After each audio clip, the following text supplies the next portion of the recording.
नमस्कार। यहाँ हम बड़े और मुश्किल आइडियाज को बहुत ही आसान और साफ तरीके से समझते हैं। क्या कभी ऐसा महसूस हुआ है कि हम तनाव, चिंता या बेचैनी में जैसे फंस से गए हैं, एक ऐसी फीलिंग कि कहीं अटक गए हैं और बाहर निकलने का कोई रास्ता नहीं दिख रहा? और जब ऐसा होता है तो अक्सर हम अपनी नौकरी, अपने रिश्तों या फिर अपने आसपास की दुनिया को ही दोष देने लगते हैं। ये बहुत स्वाभाविक भी है। लेकिन क्या हो अगर इस बेचैनी की असली वजह हमारे सोचे हुए से कहीं ज्यादा करीब हो? आज हम जोसेफ कुयन के काम से निकले एक बहुत ही गहरे आइडिया को समझने वाले हैं कि हमारी तकलीफ की जड़ ये नहीं है कि हमारे साथ क्या होता है, बल्कि ये है कि हम उसे अपने मन में कैसे प्रोसेस करते हैं। चलिए, इसे समझने के लिए एक पुरानी बौद्ध कहानी का सहारा लेते हैं। इसे कहते हैं दो तीरों का सिद्धांत। ये एक बहुत ही पावरफुल मेटाफर है। देखिए, पहला तीर है वो असल घटना जो दर्द देती है, वो तो लगेगी ही, उसे हम रोक नहीं सकते। लेकिन असली खेल दूसरे तीर का है। दूसरा तीर है उस घटना पर हमारी अपनी प्रतिक्रिया, हमारा रिएक्शन। और ब्यूएन कहते हैं कि सारी तकलीफ, सारी पीड़ा इसी दूसरे तीर में छुपी है, जिसे हम चाहें तो रोक सकते हैं। यहीं पर हम एक बहुत बड़ी गलतफहमी का शिकार होते हैं। हमें लगता है कि हमारी फीलिंग्स बाहर की चीजों से आती हैं, पर यह आइडिया इस सोच को पूरी तरह पलट देता है। असल में हम हकीकत में नहीं जीते, हम हकीकत के बारे में अपने विचारों में जीते हैं। सोचिए, एक ही कॉफी शॉप में दो लोग बैठे हैं। एक शायद अपनी जिंदगी के सबसे बड़े तनाव से गुजर रहा है और दूसरा वहीं पर शांति से अपनी कॉफी पी रहा है। जगह तो एक ही है, हकीकत भी एक ही है, पर दोनों का अंदरूनी अनुभव उनकी दुनिया को बिल्कुल अलग बना रहा है।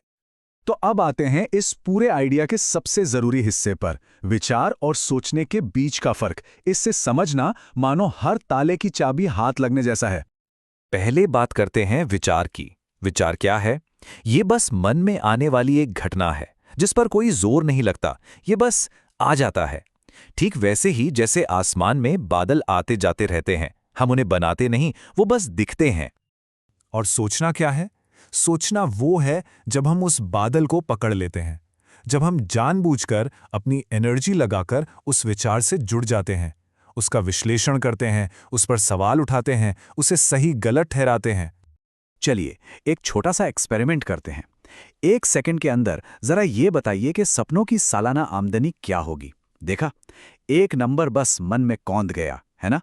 उस पर कोई मेहनत नहीं लगी, वो था एक शुद्ध विचार। अब जरा सोचिए कि असल में उतनी रकम कैसे कमाई जाएगी।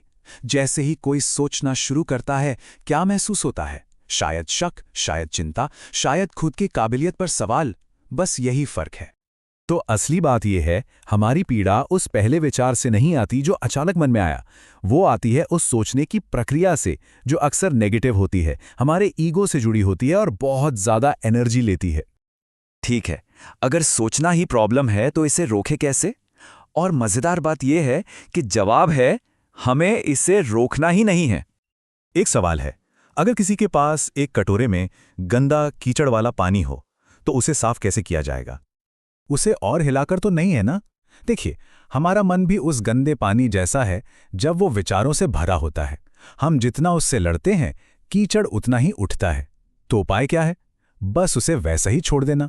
सिर्फ इस बात के प्रति जागरूक हो जाना कि मन में उथल पुथल है और कुछ नहीं करना। और फिर जैसे कीचड़ अपने आप नीचे बैठ जाता है, वैसे ही हमारे विचार भी शांत हो जाते हैं और मन वापस अपनी साफ, शांत अवस्था में आ जाता है। चलिए अब देखते हैं कि इस समझ का हमारे जीवन के लक्ष्यों पर क्या असर पड़ता है। हमारी जो नेचुरल स्टेट है वो तनाव या चिंता की नहीं है, वो है शांति, प्यार और खुशी की। हम बस सोच सोच कर खुद को उस स्टेट से बाहर निकाल लेते हैं। जब हमारा मन शांत होता है तो हम कमी के एहसास से नहीं, बल्कि एक भरपूर एहसास के साथ काम करते हैं। और ये स्लाइड बहुत खूबसूरती से दिखाती है कि बेचैनी में लिए गए फैसलों और एक शांत, प्रेरित मन से निकले लक्ष्यों में क्या फर्क होता है। एक तरफ है बोझ, ये करना ही पड़ेगा वाली फीलिंग, और दूसरी तरफ है हल्कापन, मुझे ये बनाने का मौका मिल रहा है वाला एहसास। ये कोई नया आइडिया नहीं है। देखिए, लाओ त्सु ने सदियों पहले कहा था, सोचना बंद करो और अपनी समस्याओं को खत्म करो।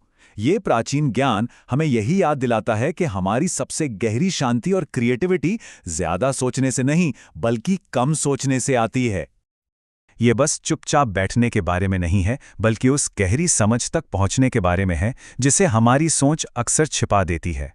तो जाते जाते बस एक सवाल, अगर मन शांत हो तो क्या कुछ नया बनाया जा सकता है?